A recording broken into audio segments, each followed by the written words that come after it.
Hey everyone, and welcome back for another deep dive. You got it. Ready to jump in. This time we're getting pretty personal, exploring this idea of self-awareness and how it connects to the practice of meditation. Ah, yes. Very interesting stuff. Very relevant, too, I think. Absolutely. So to get us started, we've got two really cool sources. First, we've got a pretty insightful article from the OUS.me website. It's a website that's all about kind of like spirituality and personal growth. Yeah, I like that website. I think they have good stuff. Yeah. And then we're also going to be tapping into some of the insights from the Headspace app, which a lot of people are familiar with for meditation. Yeah, definitely popular for meditation, for sure. So I'm excited to kind of see what we can learn from both of these sources. And the mission here is to figure out, like, how do we actually cultivate self-awareness and how does meditation play a role in that? Because I think we've all had those moments where, like, our thoughts are just kind of running the show and we're not really sure who the real us is, you know? Yeah, I think everybody feels that, for sure. I think the question for me is, like, how do we even know, like, what self-awareness even ILIS, you know? I think that's something we should talk about. You're so right. Like, before we even get into the HOW, we've got to define the what. And thankfully, both of our sources give us some pretty solid Yeah, definitions. they do. So it seems like self-awareness is all about having this deep understanding of, like, our motives, our emotions, even our thoughts and actions. Yeah, not just that, but also how they impact others, too. Right. Like, it's Yeah, not just this internal thing. It's about understanding how we fit into the bigger picture. Like, how do our words and actions actually affect the people around us? totally. And I like how the Oz.me article kind of lays out some signs of both low and high self-awareness, which I think is really Oh, helpful. wow. Yeah. Tell me Right. about that. Like, what are some of the things they mentioned? Well, they talk about, like, someone who's got low self-awareness might, for example, have trouble accepting feedback. Ooh. They might get defensive really easily, Okay. or they might blame others for their own mistakes. We've all been there, right? Like, it's so much easier to point the finger than to look in the mirror sometimes. Totally. But then on the flip side, they talk about the signs of high self-awareness. So, like, someone with high self-awareness, they're going to be able to truly listen to criticism without, like, feeling personally attacked. Okay, that's huge. Like, being able to separate, like, the feedback from your sense of self-worth. Exactly. And they're also going to be more willing to own their mistakes and learn from them.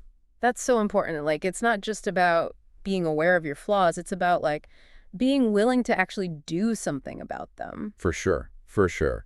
And I know that both of these sources that we're looking at really point to meditation as this powerful tool for unlocking self-awareness. Totally. But I think a lot of people hear the word meditation and they're like, okay, that's great. But how does sitting there with my eyes closed actually help me understand myself better? Yeah, it's not immediately obvious, right? Right. It's not as straightforward as, like, reading a self-help book or taking a personality test or something. Right, exactly. So how does it work then? Well, basically, meditation helps you to create this space between you and your thoughts. Okay, like a mental breathing room. Exactly. And it's in that space that you can start to observe your thoughts and feelings without judgment, almost like you're watching clouds drift by.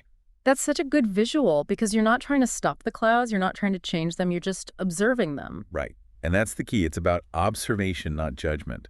Because the more you judge your thoughts, the more power you give them. Oh, that's interesting. And this reminds me of like how Headspace describes meditation. They compare it to like watching a scary movie with the lights on. Oh, I like that. I haven't heard that one before. Yeah, it's like you still see the scary stuff, right?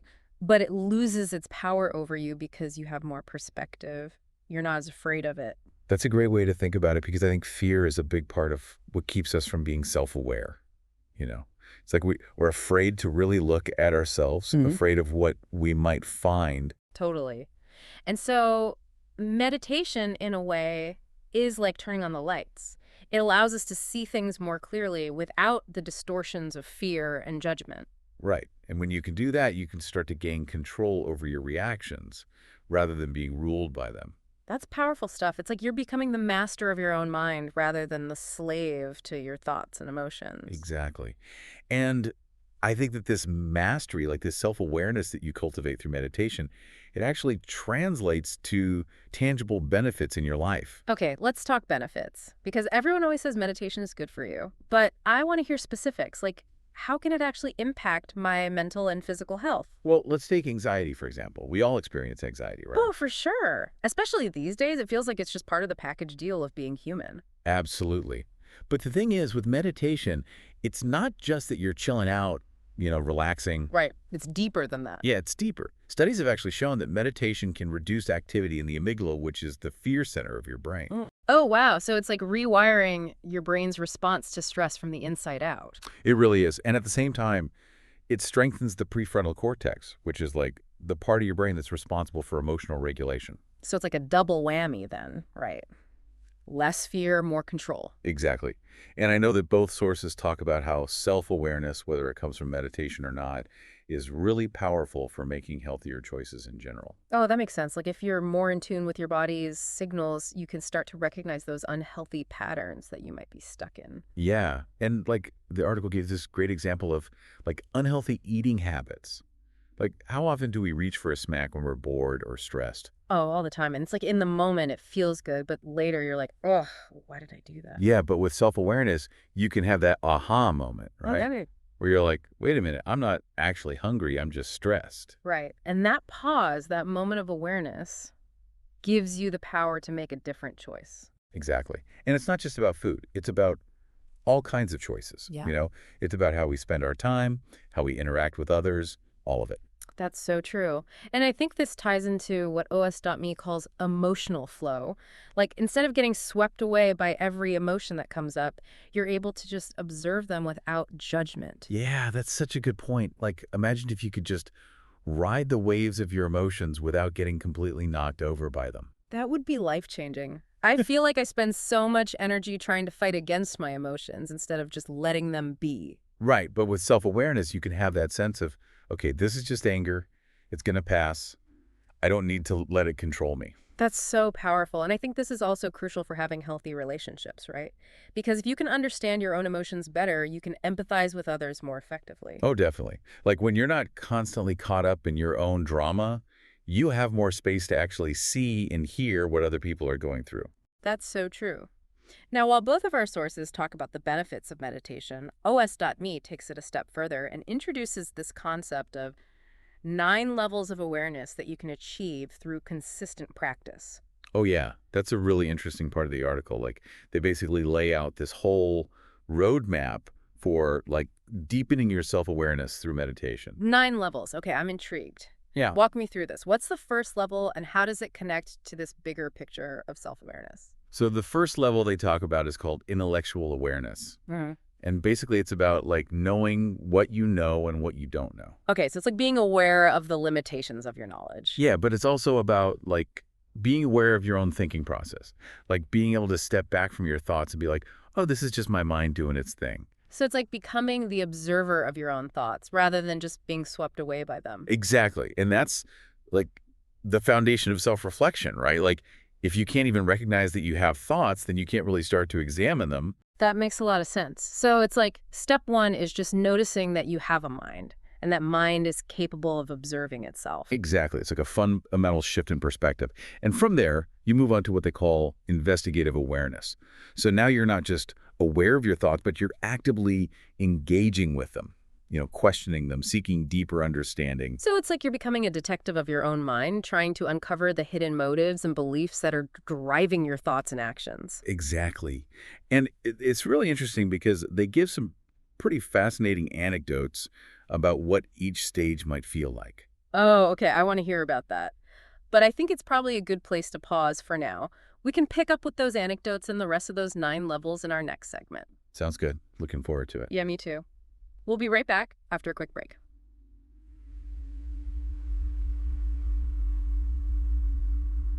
We'll be right back after a quick break.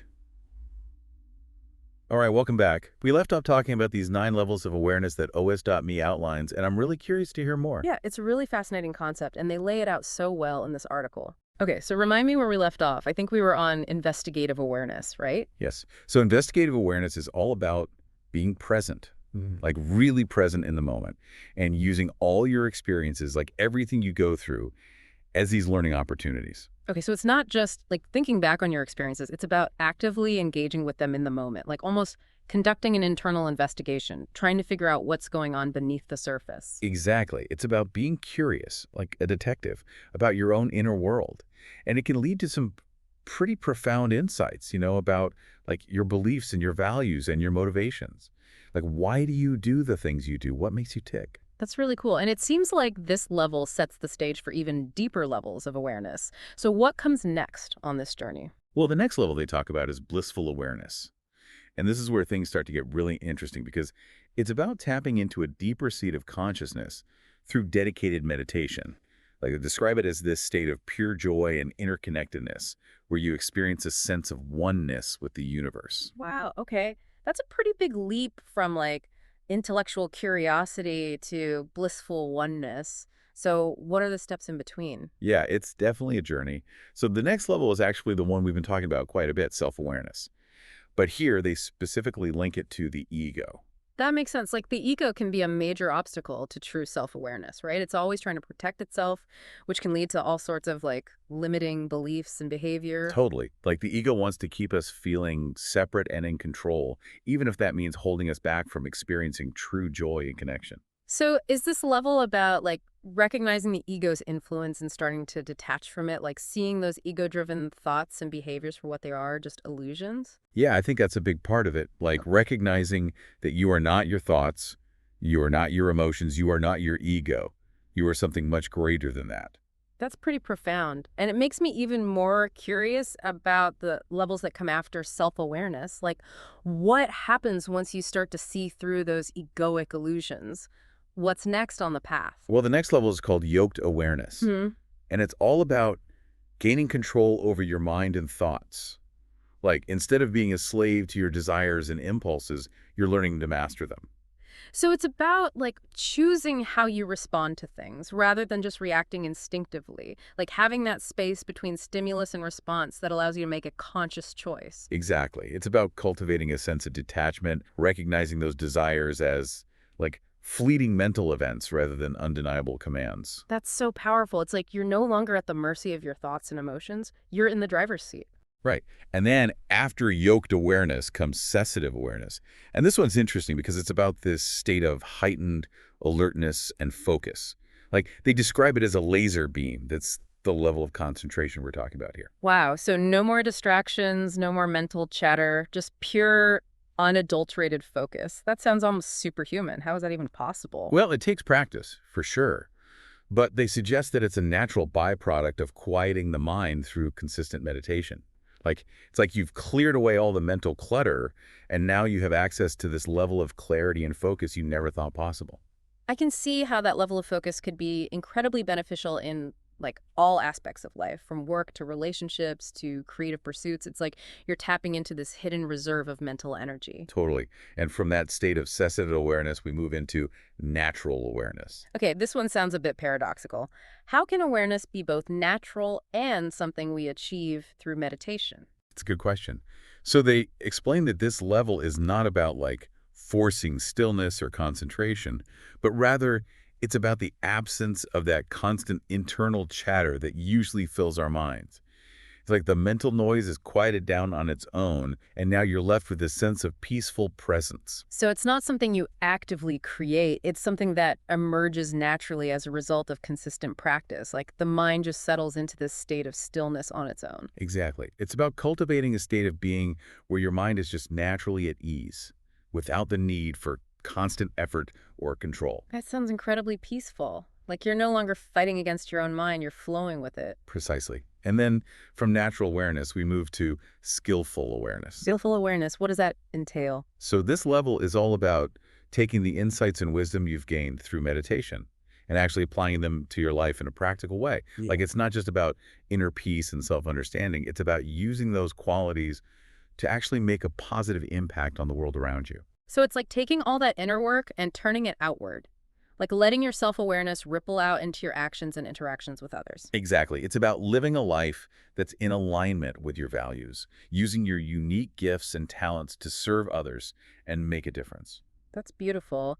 And it seems like at this level, self-awareness becomes almost a social responsibility, right? Like it's not just about personal growth, it's about contributing to a more harmonious and compassionate world. For sure. And then finally, we reach the peak of the mountain, supreme awareness. Yeah. This is like the ultimate goal, the enlightened state that all meditators aspire to.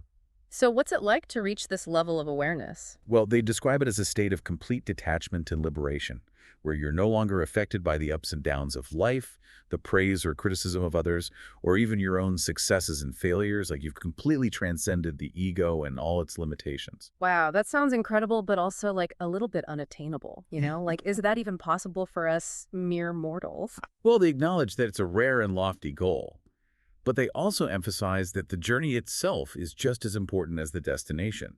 Like each step we take towards greater self-awareness, each moment of presence and clarity, is a victory in itself. I love that perspective. It's so easy to get caught up in striving for some distant goal, forgetting to appreciate the beauty and the growth that's happening right now. Totally. And the thing is, even if we never reach that ultimate level of supreme awareness, the benefits of cultivating even a little bit of self-awareness can be life-changing. Absolutely. It's like each step we take towards self-awareness is a step towards a more fulfilling and meaningful life. Exactly. And it's a journey that anyone can embark on, regardless of their background, beliefs, or experience, with meditation. I love that. It's like self-awareness is this incredible gift that's available to all of us if we're willing to do the work. For sure. And speaking of work, both O's.me and Headspace offer some really practical tips for getting started with meditation and cultivating self-awareness. Okay, let's dive into those. Like, where should our listeners begin?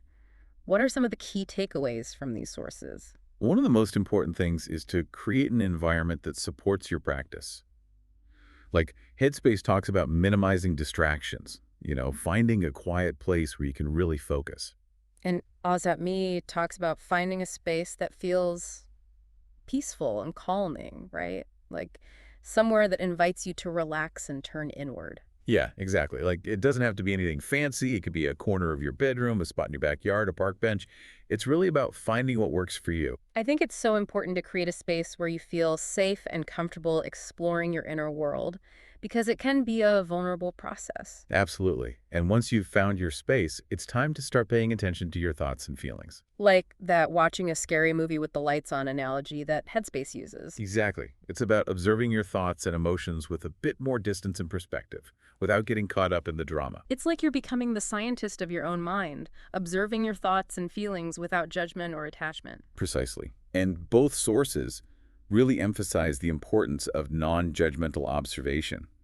Like it's not about labeling your thoughts as good or bad, right or wrong. It's just about noticing them as they arise and then letting them go. This reminds me of something Otis.me mentioned earlier, the practice of letting go. It sounds both liberating and a little bit terrifying, all at the same time. It can be both, for sure. It's about releasing those things that are no longer serving you, negative emotions, limiting beliefs, past hurts. It's about making space for something new and positive to emerge. What are some of the other practical tips Oz.me suggests for cultivating self-awareness? I know they mentioned some activities beyond meditation, right? I do. One that really stood out to me was the practice of solitude. It's about intentionally carving out time to be alone with your thoughts, without distractions or external input. I love that idea. Like in today's world, we're constantly bombarded with information and stimulation, and it's so easy to lose touch with our inner selves. Totally. And while it might feel uncomfortable or even a bit scary at first, the rewards of solitude can be profound. It gives you that space to connect with your inner world, to reflect on your experiences, and to gain a deeper understanding of who you are. It's like hitting the pause button on the world and giving yourself permission to just be. Exactly. And then they also talk about the practice of silence, which is closely related to solitude, but with an even greater emphasis on quieting the mind. It's about intentionally creating a space where you can simply be present with yourself without the need for mental chatter or distraction. That sounds incredibly challenging. Our minds are like conditioned to be constantly active, always jumping from one thought to the next. How do we even begin to cultivate It silence? takes practice, of course, but they suggest that even a few minutes of silence each day can make a big difference. What would that look like, practically speaking? You can start by just like sitting in a quiet space and focusing on your breath. And as thoughts arise, you simply acknowledge them and let them go, gently returning your focus to your breath. It sounds like a really gentle way to train the mind to be more still and present. It is. And as you continue to practice, you might be surprised by the insights and clarity that emerge from the silence. It's like you're creating space for your true self to speak. I love that image, and it makes me think about how often we're trying to force things to happen instead of just creating the space for them to unfold naturally. Yeah, it's like we're always trying to control the river Yeah. instead of just letting it flow. Okay, so we've got solitude and silence. What are some of the other practices OS.me recommends? They also talk about the practice of resolve, which emphasizes the importance of willpower and discipline in maintaining a consistent practice. Like it's about making that conscious commitment to your self-awareness journey and sticking with it, even when your mind is resisting. That makes sense. Like changing ingrained patterns of thinking and behavior is never easy. It takes effort, commitment, and a willingness to push through discomfort. Totally. And the next practice they mention is the practice of listening. Listening. That sounds a bit more passive than the other practices we've It discussed. might seem passive, but it's actually quite active. Like they explain that true listening requires you to be fully present in the moment, paying attention not only to the words being spoken, but also to the nonverbal cues, the emotions being expressed, and the underlying message. So it's about listening with your whole being, not just your ears. Exactly. And when you listen in that way, you're cultivating a deeper level of presence and awareness, both within yourself and in your interactions with others. It sounds like a powerful way to deepen your relationships and enhance your understanding of the world around you. It really is. And speaking of understanding, they also suggest reflecting on your work experiences as a valuable tool for self-awareness. Work experiences. How can those help us understand ourselves better? Well, think about it. We spend a huge chunk of our lives at work, right? And our jobs challenge us, push us outside our comfort zones, and force us to confront our strengths and weaknesses. It's true. I've definitely had work experiences that have taught me a lot about myself, both good and bad. Exactly. And by reflecting on those experiences, we can gain valuable insights into our values, our motivations, our communication style, our overall approach to life. It's like work becomes this laboratory for self-discovery. Totally. And another powerful tool for self-awareness is seeking feedback from others. Oh, that can be tough, especially if the feedback isn't positive. But I can see how it could be incredibly valuable for identifying blind spots and understanding how we impact others. It is. And it's important to remember that feedback isn't always about criticism. It can also be about recognizing our strengths and appreciating the positive impact we have on others. That's a good point. It's all about being open to learning and growing, even if it means hearing things we don't necessarily want to hear. For sure. And in addition to all these practical tips, Me also recommends a couple of books that delve deeper into the topic of self-awareness. Oh, I'm always up for a good book recommendation. Which ones do they suggest? So they mention Emotional Intelligence by Daniel Goleman, which explores the role of emotions in our personal and professional lives. I've heard of that one. It's a classic. Yeah, it's a really good one. And then they also recommend Insight, The Power of Self-Awareness in a Self-Deluded World by Tasha Eurich. Okay, I'll have to check that one out. So it seems like RS.me offers this really comprehensive approach to self-awareness with both practical tips and resources for further exploration. Definitely. And they also offer a lot of encouragement and support for those who are struggling with the challenges of self-awareness work. That's so important. It's easy to get caught up in the idea that we have to do this all on our own, but the truth is we're all in this together. And there's no shame in reaching out for support when we need it. Absolutely. And they even offer a hotline that people can call if they're feeling overwhelmed or in crisis. Right. That's amazing. It's a reminder that there are people who care and want to help us through those tough times. Totally. And in addition to the hotline, they also have a supportive online community where people can connect with others who are also on the path of self-discovery. I love that. It's so important to have a sense of community, especially when you're doing deep inner work. For sure. And they also have a whole section on their website dedicated to inspiring quotes about self-awareness. I love quotes. They can be such powerful reminders of the truths we're trying to embody. Yeah, for sure. One of the quotes they share is, self-awareness gives you the capacity to learn from your mistakes as well as your successes. It enables you to keep growing. Lawrence Bossidy. That's so true. When you're self-aware, you're not afraid to make mistakes because you know they're just opportunities for growth and learning. Right. And another quote that really resonated with me is, when I discover who I am, I'll be free. Ralph Ellison. That's beautiful. It speaks to the liberating power of self-awareness. Like when you truly know yourself, you're free from the limitations of your ego, the expectations of others, and the need to conform to societal norms. You're free to be authentically you. Exactly. And I think that's the ultimate goal of self-awareness, to live a life that's true to your authentic self, a life filled with purpose, joy, and fulfillment. Well said. And I think that's a great place to pause for now. We've covered a lot of ground, and it's important to give ourselves time to digest all of this information. But before we go, let's leave our listeners with something to ponder. We've talked extensively about the benefits of self awareness, but what about the flip side? What are the potential consequences of not being self aware? That's a great question, and one that we'll explore in our next segment, so stay tuned. All right, welcome back for the final part of our deep dive into self awareness. And we're ending on a bit of a cliffhanger here, right? We've been talking about all the amazing benefits of self Yeah, awareness. lots of good stuff, for sure. But now we're flipping the script and we're going to look at, like, what happens if we don't cultivate self awareness? What are the potential consequences of living a life kind of out of touch with our true selves?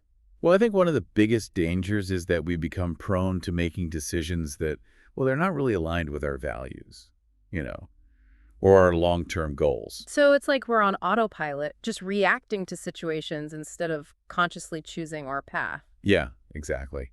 And that can lead to a lot of frustration down the road, that feeling of, wait, how did I end up here? This isn't what I wanted. It's like waking up one day and realizing you're living someone else's life, not the one you were meant for. Yeah, it can feel like that. And this lack of self-awareness can also create some real problems in our relationships. Oh, I bet. Because if we don't even understand ourselves, how can we truly understand and connect with others? Right. It's like you're trying to build a bridge without knowing the terrain on either side. That's such a good analogy. Like, without that self understanding, it's so easy to misinterpret other people's intentions, react defensively, and just struggle to communicate effectively. Yeah, exactly. And it can lead to all sorts of misunderstandings and conflicts. This makes me think about those moments when, like, a conversation suddenly goes off the rails and you're left wondering, how did we even get here? Oh, totally. And I think a lack of self-awareness probably plays a role in a lot of those breakdowns. Now, zooming out even further, what about the impact on society as a whole? Like, what happens when this lack of self awareness becomes kind of widespread?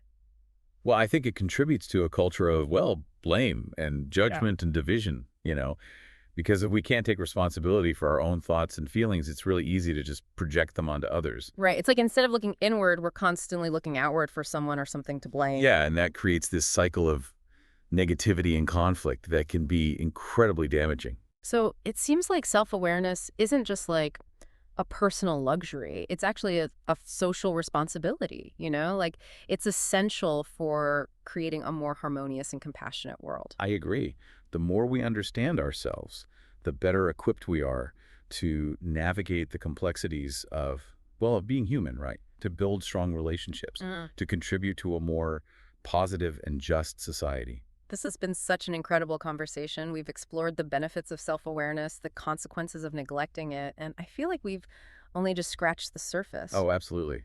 There's always more to discover about ourselves. That's what makes this journey so fascinating. Well, thank you for being such a insightful guide on this journey. It's given me a lot to think about and even more to practice. Hmm. And to our listeners, if you're feeling inspired to embark on your own journey of self-discovery, remember, you don't have to do it alone.